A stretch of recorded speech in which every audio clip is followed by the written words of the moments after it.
Idioms form one of the most intriguing, colourful parts of the human language, but also one of the most infuriating for linguists. Many such expressions are decades, even hundreds of years old, and trying to accurately trace them back to their origins often proves to be an exercise in frustration. That being said, we're going to take a look at the interesting origins behind 10 popular idioms as best we know them. Number 10. Bury the hatchet. To bury the hatchet means to end a disagreement and become friends again. It is an expression that has been around for hundreds of years, with the earliest references found in print dating to the mid-18th century. It refers to an even older custom by several Native American tribes who would literally bury their hatchets and other weapons after a period of war to signify that they were now at peace. Given how most Native American history was passed down through oral tradition, it really is impossible to tell how long the custom or expression has been around. However, one old legend ties it to a seminal pre-colonial moment in North America when the Five Nations agreed to the Great Law of Peace and formed the Iroquois Confederacy. According to the tale, the leaders of the 5 tribes gathered their weapons and placed them under the roots of a giant white pine tree, thus burying their hatchets and celebrating peace. Number 9. Jumping the shark. Jumping the shark is a much more recent idiom than the rest on this list. It is also an experience that all television series want to avoid. It refers to a moment that marks a shift in the show, followed by a noticeable decline in quality. Usually it's denoted by some kind of ridiculous or out of place event that is seen by the audience as a desperate attempt to make the series feel new and fresh again. Infamous examples include the addition of Cousin Oliver to the Brady Bunch, the death of Bobby Ewing revealed as just a dream on Dallas, or trying to replace Mulder on the X-Files with 2 new agents. But then, of course, there is also the original moment, the one that literally involved jumping over a shark. In a 1977 episode of Happy Days, the Fonz water skied off a ramp and jumped the shark, all while wearing his trademark black leather jacket. The term itself was coined in 1985 by radio possibility John Hine, and just like that, TV history was made, although not necessarily for the better. Number 8. Peeping Tom. If someone is a bit of a perv who likes to sneak a peek at naughty things he's not supposed to see, you might call him a peeping Tom. But who was this Tom anyway, and what did he see that forever marked him as the go-to degenerate? Well, the term comes from the legend of Lady Godiva's naked ride. In case you need a quick refresher course, Godiva was the wife of 11th century Anglo-Saxon nobleman Leofric, Earl of Mercia. Upon pleading with him to lower the taxes on the poor of Coventry, Leofric told Godiva that he would do it if she rode around the town naked. His wife agreed, and during a naked ride, all the townsfolk averted their gaze out of respect for Godiva. All except for pervy old Tom, of course, who couldn't help but sneak a few glances. And from then on, he was known as Peeping Tom. It's probably worth noting that apart from the historical existence of Godiva and Leofric, everything else is just a legend that has evolved over the centuries. It wasn't until hundreds of years later that Peeping Tom even appeared in the story. We have no idea if the ride ever actually happened, but if it did, it's highly unlikely that Peeping Tom was a real person. Number 7. Close, but no cigar. If you are almost successful at something but failed just short of the end goal, you might hear someone offer you these words of wisdom. Close, but no cigar. There is no definitive evidence that attests to the origins of this idiom. The earliest known appearance in print dates to a 1929 issue of the Long Island Daily Press. However, most people believe that the expression was slightly older than that, and it came from American carnival games sometime during the late 19th, early 20th century. Back then, most of these games were intended for adults, not children, and they probably wouldn't be too interested in winning a cheap stuffed toy. Therefore, grown-up rewards were on offer and cigars were among the most common prizes. Since many of these games were rigged in such a way that contestants were often on the verge of victory before falling short, the expression close but no cigar was there to serve as a consolation, but also to spur on the player to maybe pay and play again. Number 6. White elephant.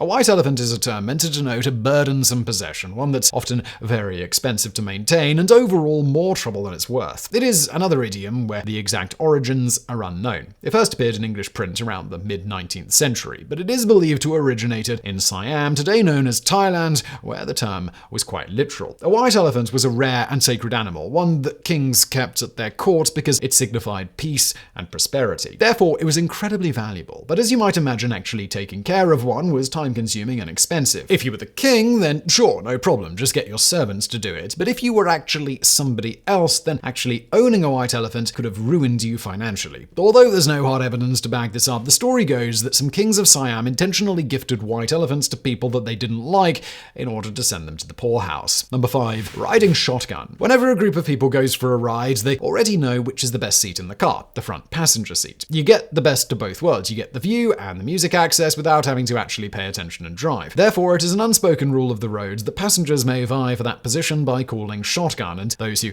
get to sit in the front passenger seat are said to be riding shotgun. Riding shotgun harkens back to the days of the Wild West, back when stagecoaches had to brave the frontiers and often fell prey to outlaws, Native Americans, and even wild animals. Therefore, the position of shotgun messenger was invented, a guard who would ride next to the driver, armed with, you guessed it, a shotgun. Although the practice definitely existed during the Wild West, whether or not people actually used the phrase riding shotgun back then is still a matter of debate. So far, the earliest printed example of the idiom was found in a 1905 novel called The Sunset Trail, but the term proved popular in westerns from early Hollywood and it became inexorably linked with the Old West. Number 4, Bob's your uncle.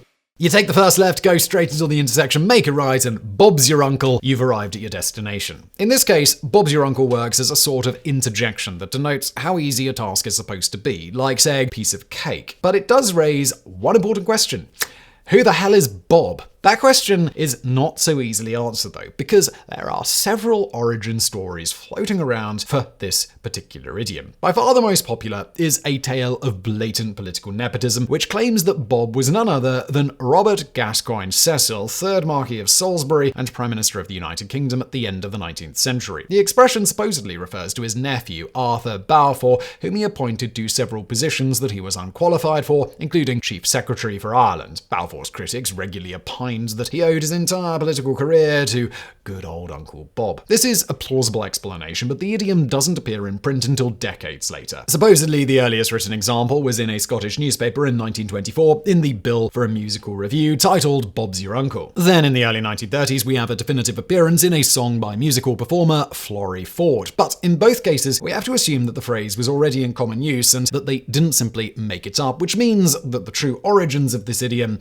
are still up in the air. Number 3, snake oil salesman. Nowadays, a snake oil salesman is a person you would generally want to avoid because the term refers to a shady fraudster who is peddling some kind of quack remedy. But there was a time when this wasn't necessarily the case. Snake oil was a genuinely useful medicine, but one man ruined it for everyone and forever changed the meaning of the phrase. And that man was Clark Stanley, the Rattlesnake King. Traditional medicines made using parts harvested from snakes have been around for thousands of years. In this particular case, snake oil refers to an ointment made using oil from Chinese water snakes, which was brought over to America during the 19th century by the thousands of immigrants who came over from China. This kind of snake oil was the real deal. It was used to treat arthritis and bursitis, and even modern tests concluded that it had therapeutic benefits because it worked as an anti-inflammatory agent. However, once the product became popular, all sorts of people started selling it, and since there was little to no regulation back then, they could put pretty much whatever they wanted in the bottles they sold. This changed once the Pure Food and Drug Act of 1906 was passed, which sought to clamp down on patent medicines. It took them a while, but 10 years later they finally got around to snake oil. They took one of the most popular snake oils around, Clark Stanley's snake oil liniment. Stanley liked to refer to himself as the Rattlesnake King because he used rattlesnakes for his product since Chinese water snakes were a bit thin on the ground in Texas. At least that's what he claimed, but when the authorities analyzed his product, they found that it consisted mainly of mineral oil mixed with some fatty oil and additives. There wasn't a drop of snake oil in it. For his deception, Clark Stanley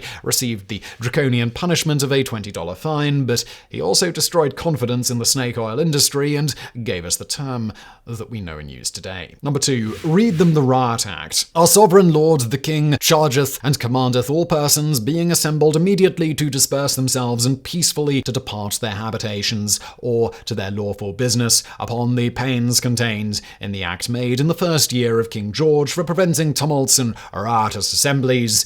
God save the king. So, I just read you the Riot Act. That was the actual Riot Act of 1715, or at least the part that had to be read out loud before allowing people a grace period of 60 minutes to disperse. If they didn't, they were committing a felony and would be arrested. Nowadays, to read someone the Riot Act means to give them a proper scolding or reprimand, but back then the offence could have carried the death penalty. If this seems a little harsh, that's because George I was the first English king from the House of Hanover. The previous dynasty, the House of Stuart, still had a lot of supporters, and several violent riots had already erupted enacted during George's coronation. The Riot Act was a drastic measure intended to prevent any more brutal outbursts by forbidding people from gathering in groups of 12 or more. Number 1. Steal my thunder. Last but not least, we have the phrase to steal one's thunder, meaning to rob someone of praise or attention by doing or saying something that they intended to say or do. It's nice to end on an idiom with a fair amount of certainty. We know who first said it and when they said it, even though the phrasing is still a bit murky. This one dates back to the beginning of the 18th century. English critic and essayist John Dennis also had aspirations as a playwright, although not so much the writing talent to do this. In 1709, he wrote and staged a new play called Appius and Virginia. The public responded with apathy, and the play soon closed down. But there was something that Dennis got right.